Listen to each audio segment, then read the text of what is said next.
Trader Joe's isn't just selling groceries in 2026. They're executing a masterclass in margin compression, consistently undercutting rivals while making billions.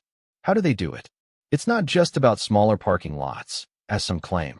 Trader Joe's CEO, Brian Palbaum, continues a strategy honed over decades, leveraging a playbook that's part Costco, part Apple, and entirely their own. They're expanding with purpose. Dana Sullivan-Kilroy detailed in April 2026 how they're focusing on a steady expansion strategy, adding 10 to 18 new stores this year, not a rapid land grab. But the real secret? It's about more than just store count.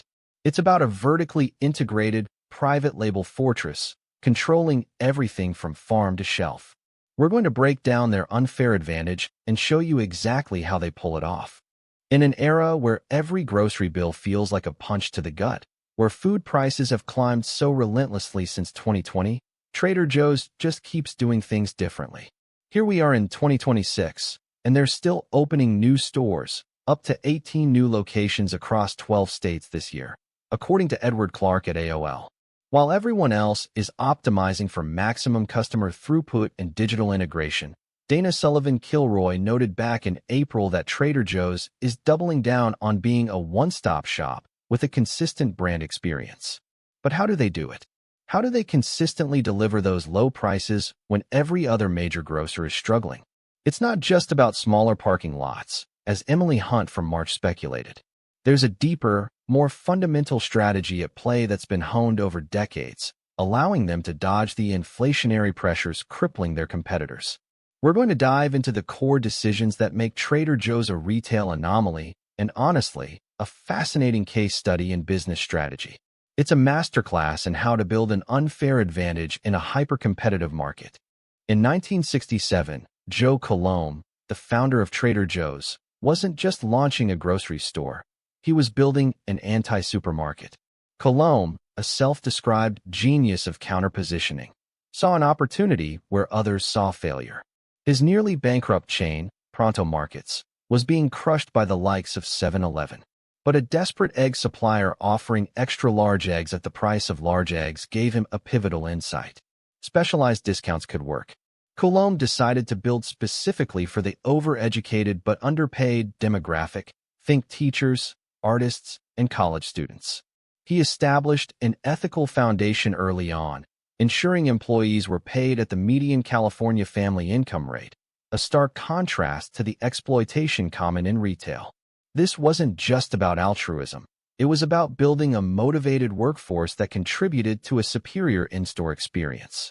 This highly curated, intentional approach led to a model that was, and still is, significantly more profitable than the rest of the industry, fostering a cult-like following from its very inception.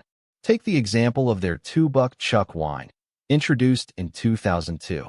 It wasn't about having 1,000 different wines. It was about offering a few, high-quality, deeply discounted options that resonated perfectly with their target customer. What this teaches us is the power of specificity. Trader Joe's isn't trying to be everything to everyone. And that focus directly feeds into how they manage their costs, not just in product selection, but in how they operate their entire supply chain. In 2026, Emily Hunt, in her popular blog, The Savvy Shopper, highlighted a critical element of the Trader Joe's strategy: their surgical precision in cutting costs where it least impacts the product. A prime example is their conscious decision to issue sprawling, multi-million-dollar parking facilities. Consider the economics. Each square foot of asphalt represents not just an initial capital outlay, but also persistent costs like snow removal, pothole repair, and lot lighting. Instead, Trader Joe's directly funnels these substantial savings into more competitive product pricing, a clear benefit to their customers. Their marketing budget is another textbook example of strategic minimalism. While giants like Kroger and Albertsons pour billions annually into sophisticated digital campaigns, influencer partnerships, and primetime TV spots, Trader Joe's primary marketing investment remains the simple, yet highly effective, in-store sampling station. You won't find them tracking your browsing habits or deploying retargeting ads. Their digital footprint, as noted by Bloomberg in 2022, is intentionally Spartan, Resembling a website from the GeoCities era, no e-commerce, no complex data analytics. This deliberate absence of extensive digital infrastructure significantly reduces overheads that other grocers, burdened by omnichannel expectations, simply cannot avoid. Yet, perhaps the most significant driver of their low prices is their unwavering commitment to private labels and a deliberately limited selection. By curating a tight range of over 80% own-branded products, from their $2 Chuck wine to their speculoos cookie butter, they gain immense negotiating power with suppliers. This simplified inventory also drastically slashes operational complexity, from warehousing and logistics to in-store shelf stocking. It's a lean, efficient grocery machine, meticulously engineered to deliver exceptional value. This steadfast dedication to cost efficiency, even as they plan to open dozens of new stores each year, is what allows them to maintain that crucial pricing edge. In 2026, Trader Joe's isn't chasing breakneck expansion like some of its competitors. They're pursuing what Dana Sullivan-Kilroy, writing for Retail Dive on April 2, 2026, calls a steady expansion strategy. While other chains like Aldi or Lidl might open dozens, if not hundreds, of stores annually, Trader Joe's is far more deliberate. Edward Clark at AOL Business reported on May 15, 2026, that the grocer plans to open up to 18 new locations across 12 states this year, building on earlier reports from industry analyst Sarah Jensen at Grocery Insights that indicated at least 10 were already in the pipeline, including anticipated spots in Boise, Idaho, and Charleston, South Carolina. This isn't a massive footprint compared to the 80 to 100 new stores projected for Kroger, but it's profoundly intentional. Think of it like this. Instead of flooding every market, they pick their spots, often targeting high-density urban or affluent suburban areas with proven demand.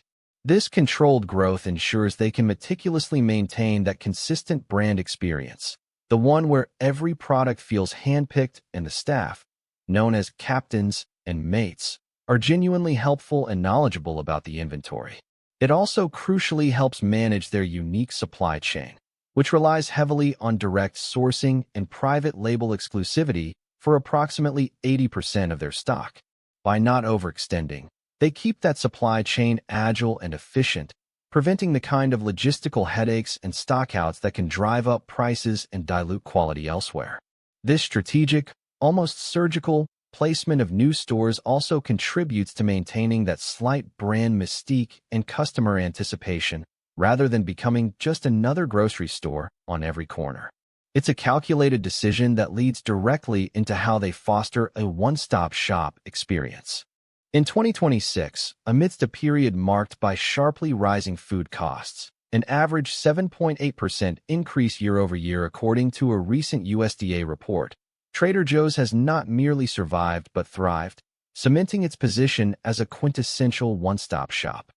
This success is built on an almost cult-like brand experience. As retail analyst Dana Sullivan-Kilroy noted in her April 2, 2026, piece for Grocery Dive, this consistent identity, meticulously curated since Joe Coulombe's initial vision in the late 1960s, subtly encourages customers to fulfill a significantly larger portion of their weekly grocery needs at TJ's. It's not solely about the perceived value.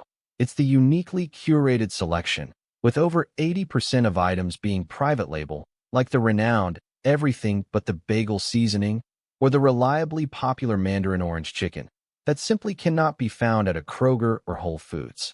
This kind of distinct product differentiation creates an almost magnetic draw. The consistent in-store experience, from the genuinely friendly, often Hawaiian shirt-clad crew members to the deliberate treasure hunt feel of discovering novelties like their ube mochi ice cream, fosters an exceptionally deep customer loyalty. This isn't just a transactional relationship. For many, it's a lifestyle, as countless customers attest on platforms like Reddit's r/Trader Joe's, boasting over 500,000 subscribers. This loyalty, cultivated over decades, translates directly into robust repeat business and significantly less susceptibility to competitor pricing pressures. When the price of eggs or milk is up across the board, the psychological comfort and consistent, distinctive experience at TJ's become even more invaluable. This deep-seated brand affinity also helps them navigate emergent market challenges, which brings us to. In 2026, Trader Joe's isn't merely contending with escalating food costs and an aggressive strategic expansion plan. They're also locked in a persistent legal battle against consumer class action lawsuits. As Owen Parker meticulously detailed in his April 27, 2026 exposé for the National Grocers Review, these litigations, actively proceeding in U.S. district courts across California and New York, predominantly allege false and misleading food labeling. Consider the implications. When a loyal customer selects their popular PB&J pockets or organic free-range chicken broth, there's an inherent expectation that the packaging accurately reflects the contents and certainly isn't designed to deceptively mimic a competitor's, like the distinctive Uncrustables from Smucker's. These lawsuits, with notable cases like Rodriguez versus Trader Joe's in the Southern District of New York, expose a significant vulnerability for a brand so heavily reliant on its proprietary private labels.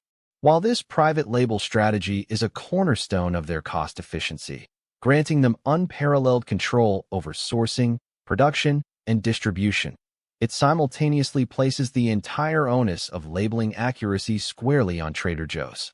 Unlike conventional retailers, they cannot deflect blame to a third-party manufacturer. Every declaration of natural, organic, or gluten-free emblazoned on their distinctive Art Deco packaging is subject to intense legal and public scrutiny.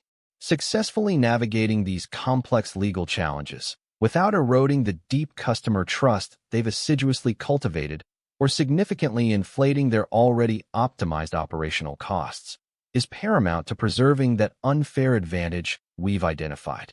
Despite this legal pressure cooker, their core strategy of offering uniquely curated products at attractive price points continues to generate massive customer traffic and foster an almost fanatical patron loyalty. It's a delicate balancing act. Innovate, rigorously cut costs, but never, ever cut corners on transparency. So, what does this all mean for Trader Joe's in 2026? Their billion-dollar secret isn't a single hack or a fleeting trend, but rather a deeply ingrained operational philosophy, originating from founder Joe Coulombe's vision. It's a deliberate alchemy of strategic cost-cutting, like the decision not to overspend on sprawling parking lots, as Emily Hunt hinted at, combined with the measured, steady expansion we see with their planned 18 new stores, rather than the aggressive sprawl of competitors. This, coupled with their relentless focus on a unique, almost cult-like brand experience, creates an unparalleled customer connection, even as they navigate ongoing legal challenges detailed by Owen Parker. I'm curious, given the tight parking lots and the often packed aisles, have you ever skipped a Trader Joe's run because of the sheer hassle, even when you knew they had exactly what you wanted? Drop your stories in the comments below. And if you want to keep dissecting how smart operators build and scale, hit that subscribe button. If you found this breakdown insightful, then my analysis of how Amazon's logistics network stacks up against traditional retail distribution in 2026 is exactly the next thing you should watch.